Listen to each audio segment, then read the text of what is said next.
Welcome everyone. So, under the topic clubbing and aggregation of income, we have already completed clubbing of income, and the subtopic for this session is aggregation of income. आइए जल्दी से देखते हैं कि aggregation of income क्या है। Aggregation of income को आप डीम्ड इनकम भी कहते हैं। सो आपसे या तो क्वेश्चन में पूछा जाएगा कि एग्रीगेशन ऑफ इनकम के प्रोविजंस बताइए या फिर डीम्ड इनकम के प्रोविजंस बताइए। The answer for both of them will be the same. So, क्या है डीम्ड इनकम्स?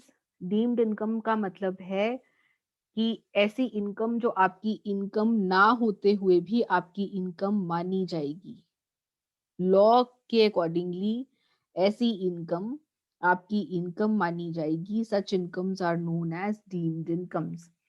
सो ये जो केसेस हैं डीम्ड इनकम वाले केसेस हैं जो आपकी इनकम में जाकर मिल जाती हैं। ऐसी इनकम्स जो आपकी इनकम का पार्ट बन जाती हैं, जैसे आप एग्रीगेशन ऑफ इनकम कहते हैं या फिर आय का संकलन कहते हैं, जो कि आपकी इनकम में जाकर मिल जाती हैं, जुड़ जाती हैं।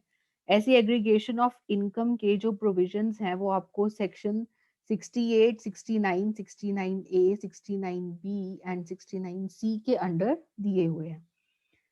सो ऐसे केसेस में, इन केसेस में, ये जो आपके 5 केसेस हैं, इन 5 केसेस में जो असेसिंग ऑफिसर है वो एसएससी से एक्सप्लेनेशन मांगता है, स्पष्टीकरण मांगता है कि एक्सप्लेनेशन दीजिए कि ये इनकम्स आपको कहाँ से प्राप्त हुई हैं, ये आय आपको कहाँ से आई है।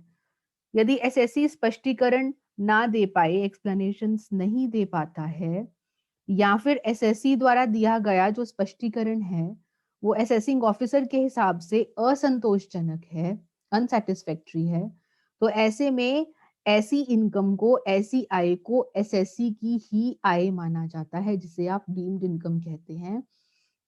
और ये इनकम एसएससी की इनकम में जाकर संकलित हो जाती है, एग्रीगेट हो जाती है, उसी की इनकम का पार्ट बन जाती है, जैसे कि आप एग्रीगेशन ऑफ इनकम के नाम से जानते हैं। So these are the cases. Section 68 में आपके पास अनएक्सप्लेन्ड कैश क्रेडिट्स के बारे में प्रोविजंस हैं। सेक्शन 69 में unexplained investments. Section 69A unexplained money, then comes your investments not fully disclosed in the books and unexplained expenditure। एक एक करके इन सब प्रोविजंस को देखते हैं।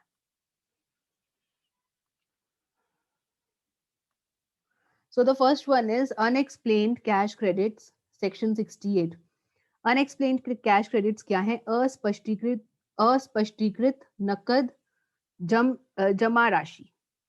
ठीक है जी। कैश क्रेडिट्स, आपने बुक्स में कुछ ऐसा कैश चढ़ा रखा है, ऐसी एंट्रीज करी हुई हैं, जो जिन एंट्रीज की आप एक्सप्लेनेशन नहीं दे पा रहे, वो एंट्रीज, वो कैश की एंट्रीज आपके पास कहाँ से आई हैं, आप उसकी एक्सप्लेनेशन या तो नहीं दे पा रहे, या फिर यदि आप ऐसी एक्सप्लेनेशन दे भी रहे हैं, ऐसा स्पष्टीकरण दे भी रहे हैं, तो वो स्पष्टीकरण संतोषजनक नहीं है। ऐसे में आपके ऐसे कैश क्रेडिट्स को, ऐसी धनराशि को आप ही की इनकम माना जाएगा और उसके ऊपर इनकम टैक्स लग जाएगा। This will be your deemed income. So what is the first case? Unexplained cash credit. ऐसे कैश क्रेडिट्स, ऐसी जमा धनराशि जो कि आपने बुक्स में एंट्री तो करी हुई है, बुक्स में चढ़ाई हुई है, लेकिन आप उसका स्पष्टीकरण नहीं दे पा रहे हैं, उसके ऊपर टैक्स लग जाएगा अंडर सेक्शन 68। सेक्शन 69 क्या कहता है? अनएक्सप्लेन्ड इन्वेस्टमेंट्स, अस्पष्टीकृत निवेश। आपने कुछ जगह पे इन्वेस्टमेंट्स कर रखी हैं। देखिए, कभी कभी क्या होता है कि हमारे पास ब्लैक मनी होता है, काला धन होता है। लोग क्या करते हैं कि इस काले धन को कहीं पे निवेश कर देते हैं, कुछ शेयर्स खरीद लेते हैं या फिर ज्वेलरी खरीद लेते हैं, या फिर किसी और जगह पे उसे निवेश कर देते हैं, ऐसे काले धन को। सो जो इन्वेस्टमेंट्स, जो निवेश उस काले धन का प्रयोग करके किया गया है, उसे आप अनएक्सप्लेन्ड इन्वेस्टमेंट्स के अंडर, सेक्शन 69 के अंडर टैक्स कर देते हैं, ताकि टैक्स की चोरी को रोका जा सके। To stop tax evasion, section 69 जो है उसे इंट्रोड्यूस किया गया है ताकि लोग ऐसी प्रैक्टिसेस से बच सकें। सो जहाँ पे एसएससी ने इस तरह की कोई इन्वेस्टमेंट्स करी हैं, उसकी बुक्स में कोई ऐसे निवेश के अमाउंट्स हैं, ऐसी इन्वेस्टमेंट्स के अमाउंट्स हैं, जो कि जिसके बारे में उससे अगर स्पष्टीकरण माँगा जाए, तो वो स्पष्टीकरण या तो नहीं दे पाता है, या फिर यदि वो कोई ऐसी एक्सप्लेनेशन देता है, लेकिन असेसिंग ऑफिसर के हिसाब से वो नॉट सैटिस्फैक्टरी है, असंतोषजनक है, तो ऐसी इन्वेस्टमेंट्स के ऊपर, ऐसी इन्वेस्टमेंट्स की वैल्यू देखी जाएगी, उसका मूल्य निकाला जाएगा कि कितना है, और ऐसी इन्वेस्टमेंट्स के मूल्य के ऊपर टैक्स लग जाएगा। ठीक है जी? मान लीजिए कि आपकी बुक्स में एक एंट्री है ज्वेलरी की एंट्री है, वो ज्वेलरी 10 lakhs की है, लेकिन जब आपसे उसके बारे में एक्सप्लेनेशन माँगी गई कि आप इसका स्रोत बताइए कि ये पैसा आपके पास कहाँ से आया? ये 10 लाख रुपए का जो आपने निवेश किया था, ये 10 लाख रुपए का स्रोत बताइए कि कहाँ से आपको ये 10 लाख रुपए आए थे, और आप इस बारे में स्पष्टीकरण नहीं दे पाते हैं, या फिर यदि आप दे पाते हैं तो वो स्पष्टीकरण असंतोषजनक होता है। ऐसे में जो भी निवेश की वैल्यू है, इस केस में वैल्यू क्या रहेगी? 10 लाख। तो जो भी निवेश की वैल्यू है वो आप ही की इनकम मानी जाएगी, और आपकी इनकम में जाकर जुड़ जाएगी, संकलित हो जाएगी, और उसके ऊपर आपको टैक्स भरना पड़ेगा। Next comes your section 69A, which states about unexplained money.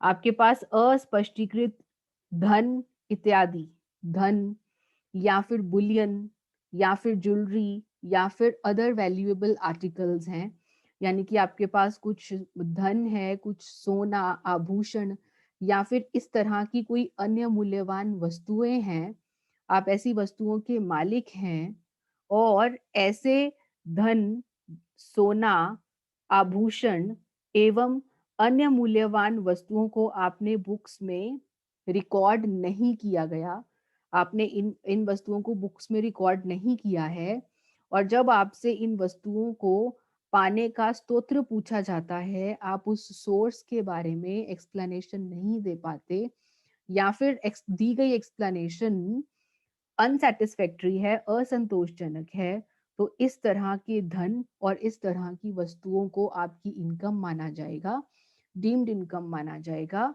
और इसके ऊपर आपको टैक्स भरना पड़ेगा। This is your third point. So what's your first point? First case आपका डीम्ड इनकम का कौन सा है? अनएक्सप्लेन्ड कैश क्रेडिट्स, अस्पष्टीकृत नकद धनराशि, या फिर सेकेंड इज अनएक्सप्लेन्ड इन्वेस्टमेंट्स, जिसके बारे में आप एक्सप्लेनेशन नहीं दे पाते। थर्ड इज अनएक्सप्लेन्ड मनी, आपके पास कुछ पैसा, कुछ ज्वेलरी, कुछ ऐसे मूल्यवान वस्तुएं पड़ी हैं जिसके बारे में, जिसके स्रोत के बारे में आप स्पष्टीकरण नहीं दे पाते, तो उसके ऊपर आपको टैक्स भरना पड़ेगा। This is your deemed income. Fourth comes your investments not fully disclosed in the books, ऐसे निवेश जो कि आपने बुक्स में रिकॉर्ड तो किया है।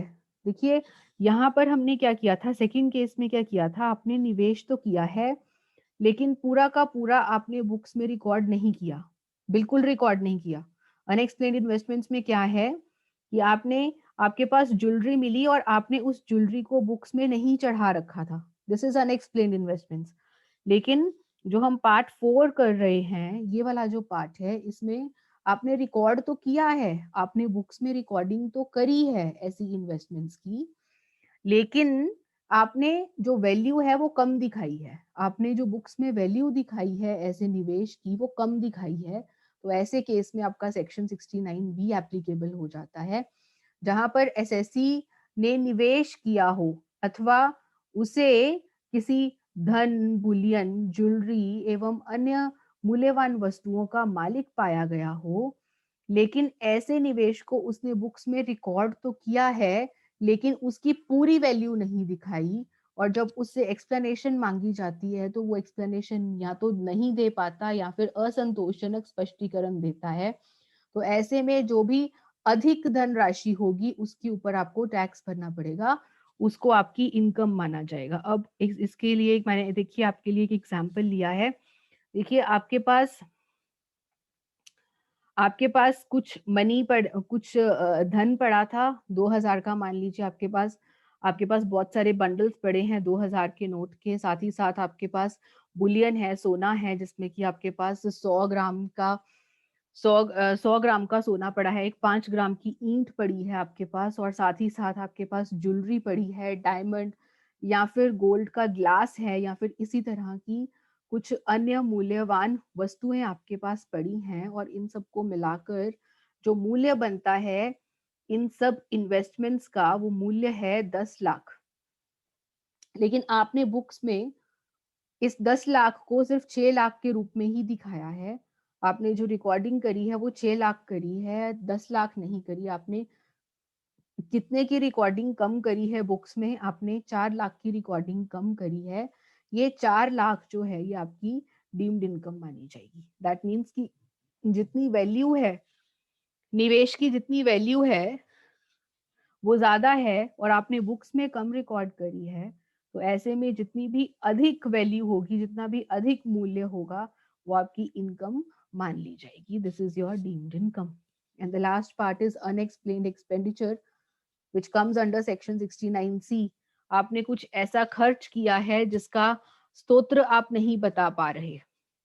आप बहुत बड़े बड़े खर्चे कर रहे हैं, मान लीजिए आप लग्जरी गाड़ियां खरीद रहे हैं, बंगला खरीद रहे हैं, लेकिन आपसे जब पूछा जाए, आपसे इनकम टैक्स अथॉरिटीज ने पूछा कि भाई बताओ कि तुम इतना खर्चा कहाँ से कर रहे हो, कहाँ से आ रहा है तुम्हारे पास इतना पैसा, तो ऐसे में आप उस पैसे का, उस खर्च का स्तोत्र नहीं बता पा रहे, या फिर यदि आप बता पा रहे हैं तो वो एक्सप्लेनेशन असेसिंग ऑफिसर को असंतोषजनक लगती है, तो ऐसा एक्सपेंडिचर माना जाएगा कि आपकी इनकम है, कि आपने इसको गलत तरीके से कमाया है। एक तरह से आपका ये काला धन माना जाएगा, और इसके ऊपर टैक्स लग जाएगा।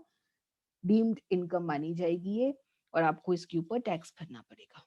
ठीक है जी। So these are the 5 cases of your deemed incomes. अब देखिए, डीम्ड इनकम एक तरह से काला धन है, या फिर टैक्स को चोरी करने का एक तरीका है।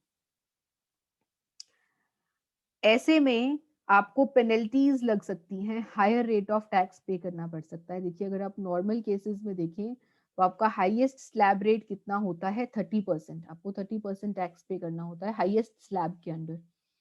लेकिन जहां पर आप, आपके पास अस्पष्टीकृत आय या फिर आपके पास अस्पष्टीकृत निवेश की राशि है, तो आपके ऊपर टैक्स अधिक रेट पर लगेगा, हायर इफेक्टिव रेट लगता है अंडर सेक्शन 115 BBE। ठीक है जी।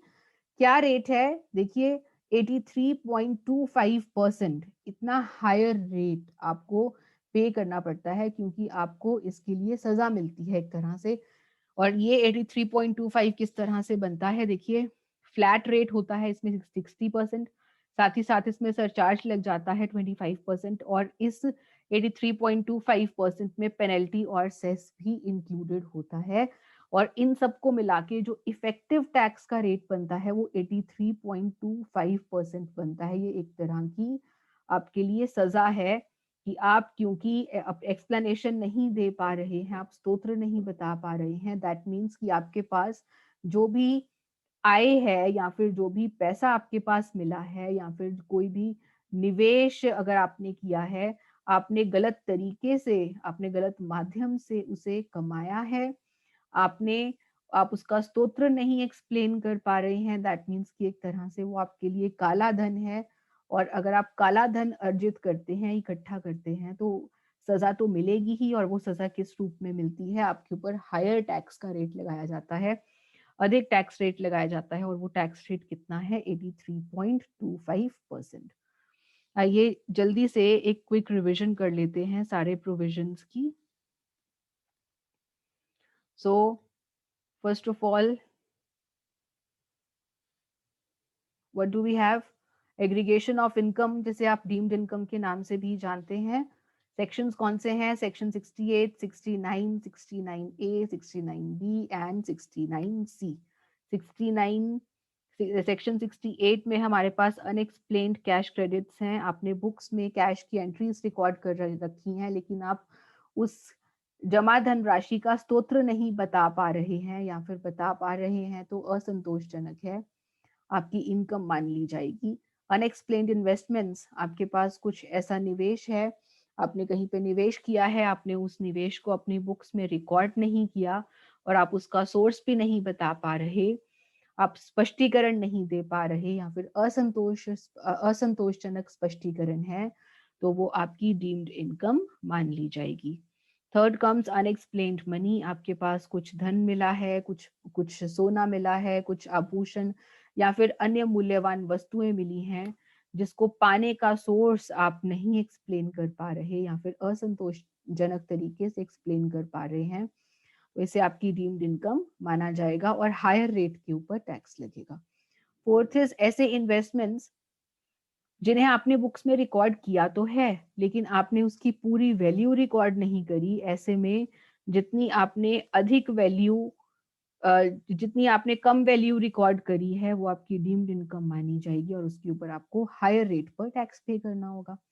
And the last is unexplained expenditure, आप बहुत बड़े बड़े खर्चे कर रहे हैं, लेकिन उन खर्चों का स्रोत क्या है, सोर्स क्या है, इस बारे में आप नहीं बता पा रहे, इसे आपकी डीम्ड इनकम मान लिया जाएगा और इन सभी केसेस में आपको सजा देने के लिए, इसे काला धन माना जाता है, आपको सजा देने के लिए टैक्सेबिलिटी जो कि आय लगता है, आय के ऊपर जो कर लगता है वो हायर रेट पर लगता है, अधिक रेट पर लगता है।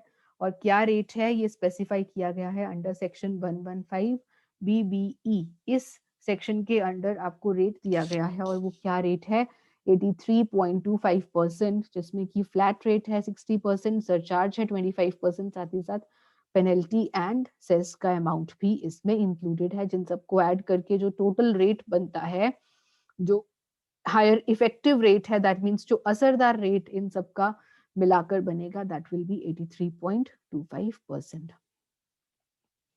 So that's all for today. Keep revising, keep enjoying. Thank you.